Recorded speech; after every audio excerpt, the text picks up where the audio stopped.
Октябрь райондук пробация мекемесинин эшиги иш күндөрү дайым ачык. Каттоого алынган жарандарга ар кандай жардам берилет. Каарманыбызды дал ушул жайдан жолуктурдук. Атайын техникалык каражатты мыйзамсыз сатууга айыпталып соттолгон жаран кылмышка билбестен кириптер болгонун айтууда. Анын эл катары тынч өтүп жаткан жашоосу былтыр заматта өзгөргөн. Я заказал лампочку камеру. В тот момент как раз я не знал, себе заказал. И получается, в качестве съемки он как раз он снимает как бы обзорно. И в качестве съемки было, там лицо не было понятно, не видно. Бир жолу үйүмө ууру кирген. Мындан улам коопсуздукту ойлоп лампочкага жашырылган камера сатып алганмын. Бир нече күндөн кийин видеону сапаттуу тартпай жатканын байкап, өз баасынан арзан сатуу үчүн интернетте жарыя бердим. Сатып алабыз деп кайрылгандар менен жолугуп жаткан учурда мени милиция кармады. Мындай видео жабдууну сатууга тыюу салынаарын билген эмесмин. Келечекке койгон көп максаттарым бар болчу. Баары ойрон болду. Тааныштарым, дос туугандарым мага кылмышкер катары мамиле кыла баштады. Мындай учурда эң жакын гана адамдар камкордук көрөт экен. Моралдык жактан абдан жабыркадым. Сот айыптуу деп тапты. Оор эмес кылмыш менен соттолгондор жазасын пробация мекемесинде өтөсө болоорун уккандан кийин жактоочум аркылуу кайрылдым. Айына 2-3 жолу келип, дайын дарегимди билдирип турам. Бул жерде мага түрдүү жардамдарды берип жатышат. Шаардан сырткары чыгыш үчүн уруксаат алышым керек. Каарманыбыз кайрылган пробация органынын кеңсесинде башкы адис, социалдык кызматкер, психолог иш алып барат. Алар каттоого алынган жарандарды кардар катары кабыл алышат.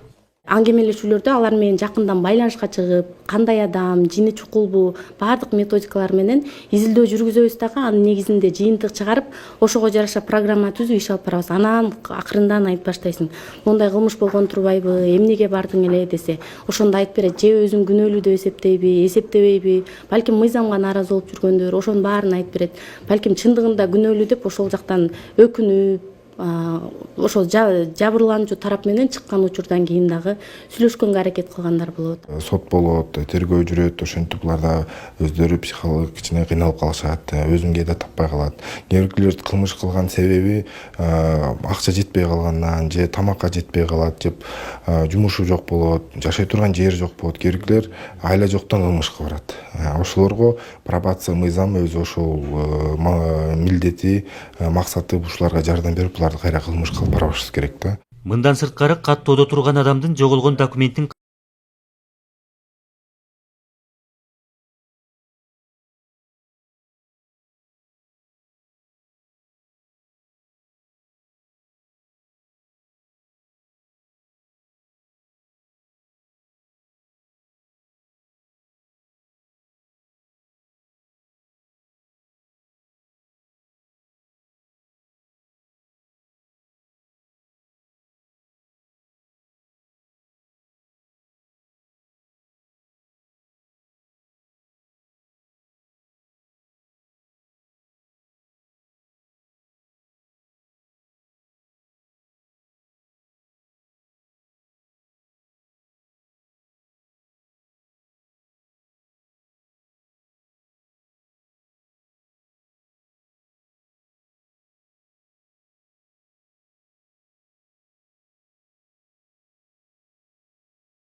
болсо ошо соттун өзүнүн өкүмүнө ылайык пробация органы пробациялык баяндама даярдайт.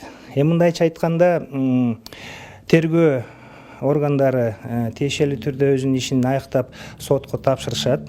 Анан оор эмес кылмыш кылган иш болсо, ошо пробация жөнүндө мыйзамдын талабы боюнча сот органы пробация органына тиешелүү тапшырма түшүрөт. Ошо пробациялык баяндама дайындоо жөнүндө.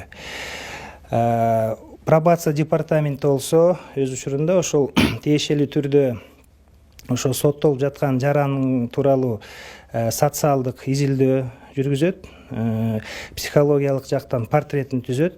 Анан жалпысынан ошо пробациялык баяндама түзүп туруп, анан ошо сотко кайра кайтарып берет.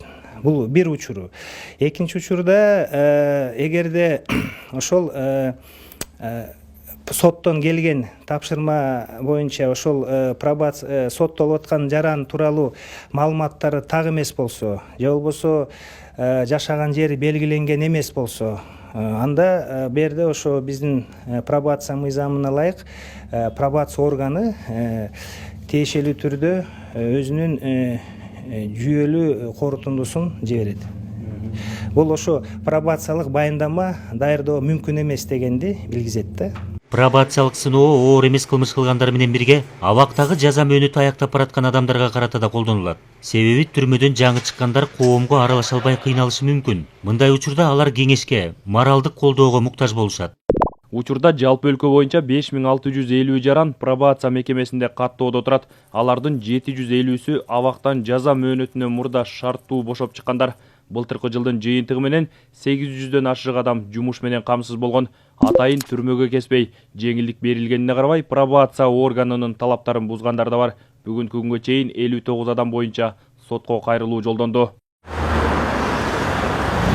Сөз болуп жаткан жаңы орган телчигип жаткан мекеме Юстиция министрлигинин курамына жазаларды аткаруу кызматынан өткөрүлгөн. Буга чейин тиешелүү кеңселердин жоктугу көйгөй болчу. Жергиликтүү администрациялардын, жерлердеги мекемелердин имараттарында иш алып барган бөлүмдөр бар. Департаменттин өзүнө таандык кеңселери да курулуп жатат. Эски имараттар оңдолуп, аларга да көчүрүлүүдө. Буга эл аралык донорлор колдоо көрсөткөн. Эми имарат гана эмес, башка муктаждыктарды да жоюуга аракет көрүлүп жатат. Ар бир кызматкерлерге өзгөчө алыскы райондордо, мындай аянты чоң райондордо машина керек. Ошол жагынан да көйгөйлөр болуп атат. Материалдык техникалык жактан бирок биз ойлоп атабыз, мына 2020 жылда евро биримдик долбоору 3-чү фазасы ачылат. Ошакта бизге убада берип атышат. 9 миллион еврога бир долбоор болот. Ошол долбоор аткарып атканда ошо пробация маселесине көңүл бурулат деп. 2020 жылда ошол жанакы автоматташтырылган мамлекеттик программаны иштеп чыгайын деп атабыз. Пробация деген бирдиктүү реестрге да киргизебиз да. Башкы прокуратура азыр иштеп чыгып атат бул боюнча. Анан ошол эле кардарларды көзөмөлдөө үчүн биз уюлдук телефон аркылуу мындай текшерейин деп атабыз да. Өзүдө ошол эле пробация департаментте мындай интерактивдүү карта болот. Анан онлайн режиминде карап турса болот да. Ошо кардарлар эгерде сот үйдөн чыкпасын деп эметсе, анда ошо уюлдук телефон сигналын берет борбордук аппаратка. Ошентип көзөмөлдөйбүз деп ойлоп атабыз да. Абак адамды тарбиялабайт.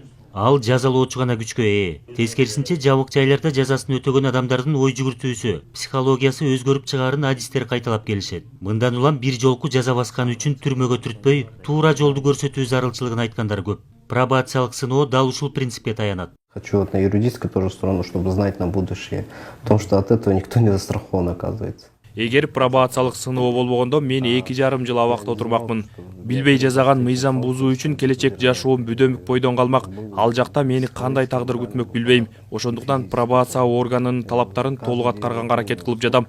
Укуктук билим алуу үчүн максатым бар. Себеби жогорку билимдин ээси болсом да, мыйзамды билбегеним үчүн ушундай окуяга туш болдум. Сот укуктук реформанын алкагында ишке ашырылган пробациялык сыноону акыйкат жазаны ишке ашыруу катары кабыл алгандар бар. Себеби миллиондорду кымырган атка минер менен арзыбаган мүлктү уурдоого аргасыз болгон адамдын жазасы окшош болбошу керек.